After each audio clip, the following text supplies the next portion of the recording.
What are my 5 top strategies for getting into graduate school with a low GPA? Stick around, let's talk about it today in this episode of Navigating Academia. What's up, Navigating Academia family? This is your buddy and personal academic mentor, Dr. Phoenix Singh, coming at you to be able to discuss a topic that oftentimes people who do one-on-one sessions with me to be able to help them get into grad school, and if you're interested in something like that, just check out my website down here. Let me tell you, is that they don't have the best GPA. Now, they perceive it to be low. You guys know me on this channel. When I say a low GPA, I mean that if you look at your target programs, which you should have, right? If you look at your target programs with your target supervisors, what is the median, not the average? If you can get the median, you're all good in the hood. The median GPA of the last 2 to 3 cohorts who have been accepted, okay, into the program. If nothing else, if you can find, my gosh, this is like impossible to get, but if you can find the median GPA of individuals who have been offered spots and not just accepted, woo, amazing. Because not everybody who's offered a spot actually accepts a place, if you know what I mean, okay? So, what are my strategies? What do I recommend? The first one is the low-hanging fruit, which is to get a master's degree. If it's something where your GPA is like a 2.5 or a 2.4, I had somebody once come to me, it was genuinely heartbreaking. I don't know how they even graduated. They had a 1.72. How? How is that even possible, right? But it broke my heart because the person was so passionate, right? And you guys know that I love you and I want you to be so successful in the application process. I genuinely care about you and your success. So this is something where when I saw that, we decided, right, as a team, them and I, that they should apply for, a good mid-level master's. They were lucky enough to get accepted. You need to select a master's in a very particular way, which we can always talk about in a session. But, one of the key things that I want you to remember, though I can't go through everything today, but one key thing that I want you to remember is that the individual who is your supervisor for the master's should have direct ties with the supervisor of the doctoral program, which is your number one choice.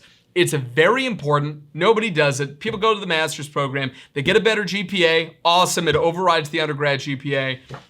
But in terms of personal connections, it didn't help at all. The letter of recommendation from that individual is going to be glowing, but it doesn't mean as much, right? For example, let's say that, my mother recommends that I should watch a movie, and then some random woman on the street recommends I should watch a movie. Which recommendation am I more likely to be able to follow? My mother's. This is the same thing. People listen to people they know, like, and trust.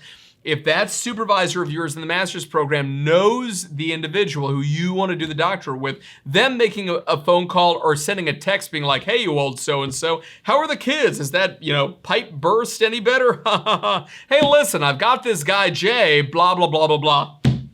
Amazing, okay? That's number one. Number 2 is to be able to write a compelling personal statement.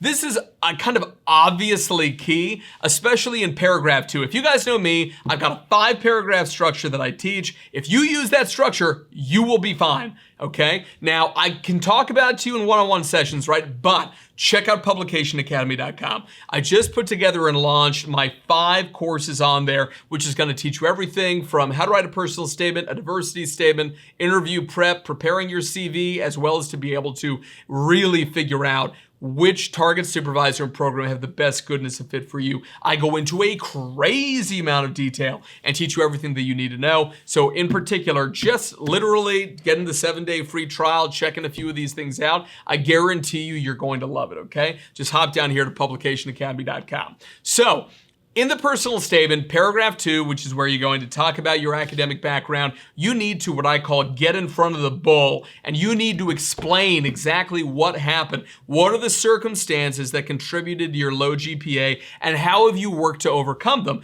Maybe you retook a course, which may be one of my other 5 things. I've got them on the screen right now. But I can tell you that it means a lot to individuals if you retook a class. If you got like a D in research methods, you want to get a clinical psych PhD, you're screwed. I'm telling you, you retake that one class. If that's the one thing that's the weak point, if you got like a D in physics, I'm still not thrilled, trust me on this one, but physics and psych or whatever, neither here nor there, right? So then you're in a little bit of a better situation. Number 3 is to focus on relevant experiences. If you can highlight any relevant work or volunteer experiences that demonstrated that you've got the skills and commitment in your field, especially advanced skills. If you say, oh, like clinically speaking, I went and I just shadowed, a general therapist and I did intake, blah, blah, blah, blah. Versus I helped to be able to set up EEGs, to be able to do biofeedback, and then I did EMDR and I set up all the equipment and then I was in the room and then I wrote up case reports. That is way better, okay? So that's number 3. Number 4 is pursuing additional research opportunities. Consider taking either additional courses in research methods and stats or participating in a research project that hopefully can get you published. Oh my gosh, if you get published in a Impact Factor journal, I don't care if you are the first author, never do that, or the 16th out of 17th authors. That's what I was on one of my 3 undergrad publications, right? Like literally, it was me and the last person's name, I forget her first name, she was so sweet, but I still remember her last name was Irigoyen, which I still think is like such a funny, cool last name. So in any case, if you can demonstrate your ability to succeed academically, and when I say academically, I don't mean grades, I mean in the academy in terms of, scholarly development, this is like a great thing for you, even with the low GPA, okay? But again, publications, conference presentations, ready, set, go. Okay, so number 5, last but not least, is network with graduate program faculty. Attend events, reach out to faculty members, build relationships with them, fly to where they are if you have to and say, hey, I was in the area. I was hoping that I could, buy you breakfast. You're an inspiration to me. Go to conferences they go to their CV, take a look at their conference presentations list, find out where they go most often, and then try to be able to go there, okay? Build a relationship with them to showcase your interest and dedication to the program. This is the name of the game. Personal connections, you guys know me, trumps everything.